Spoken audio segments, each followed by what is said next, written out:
আসসালামু আলাইকুম। Hi everyone, welcome back to my channel Alam Fatema's কিচেনে। আজকে আমি এই সাগরের মাছ সেদিন বাজার করছি, তো এই মাছটা আজকে আমি ভুনা করব। আর এই মাছটা আমি ফ্রাই করব, ডিপ ফ্রাই হবে এই মাছটা। এই মাছগুলোতে কাটা নাই, একদমই কাটা নাই, খেতে খুবই মজা। তা আমার ভিডিওটির সঙ্গে থাকো। আমি এখন এই মাছগুলা সুন্দর করে কুটে ধুয়ে নেব।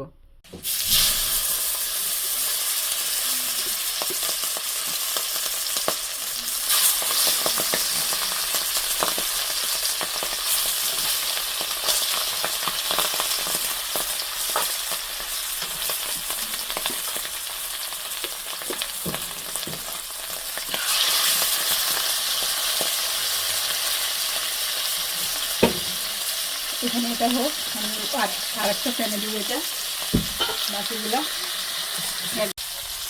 মাছটা এই মাছগুলো ভাজা হয়ে গেছে, আমি তুলে নিব এখন। খুব বেশি কড়া ভাজা যাবে না, তাহলে মাছের ভিতরে দুশো মিশতে থাকবে না। এটা আমি ভুনা করব। এত নরম না মাছগুলা, একটু গোটা লাগলে ধান ভেঙে যাবে, এরকম অবস্থা। এটা দিয়ে দিলাম,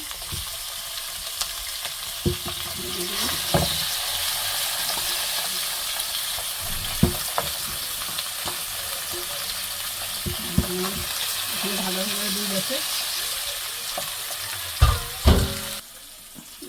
এখানে মাছগুলো সব তুলে নিচ্ছে, আর এখানে আমি আরও মাছ এখানে তোলা হয়েছে, কারণ সব মাছ এখানে ধরে নেই, এখানেও মাছ উঠেছে।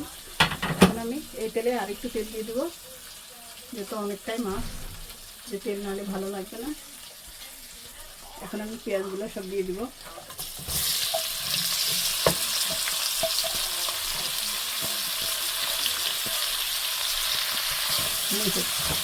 এখন এই যে পেঁয়াজটা একটু ব্রাউন হোক, এখানে একটু লবণ দিয়ে দেবো অল্প, যাতে তাড়াতাড়ি আমার ব্রাউন কালারটা চলে আসে। এই যে দিয়ে দিলাম।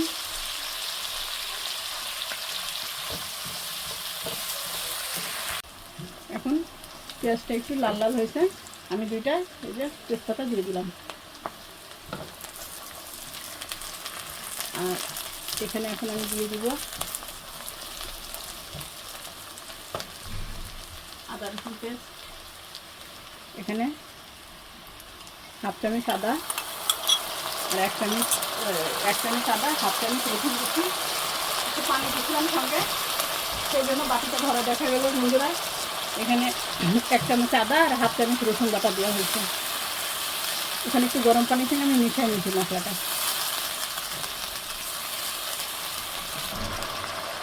ধনিয়ার গুঁড়া দিয়ে দিলাম, জিরার গুঁড়া দিলাম, ধনিয়ার গুঁড়া দিলাম, হলুদের গুঁড়া দিয়ে দিলাম।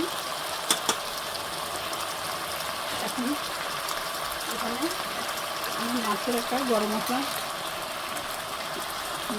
মশলা করে রেখেছি, সেটা এখন দিয়ে দিলাম হাফ চামচ। এখন এটা আমি ভুনা করে নেব। আর এখানে দিব শুকনো মরিচের গুঁড়া। এখন এখানে আমি এই যে শুকনো মরিচের গুঁড়াটা দিয়ে দিলাম। একটু ঝাল না হলে ভালো লাগবে না মাছটা। এই মশলাটা এখন আমি সুন্দর করে ভুনে নেব।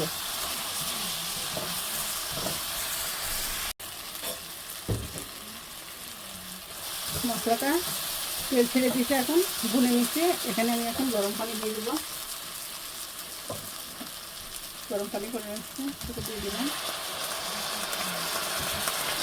অনেক পানি দিব না, অল্প পানি দেবো, কারণ এটা কোনো ঝোল থাকবে না, গ্রেভির মতো হবে আর কি। এখন আমি ঢেকে দেব। ফিরে আসছি তোমাদের সঙ্গে কিছুক্ষণ পর।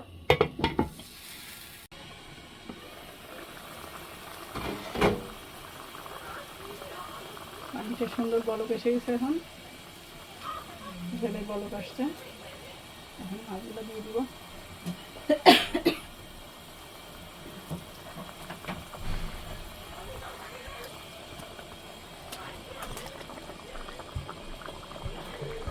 মাছ আরও রয়েছে, এগুলো দিয়ে দিব।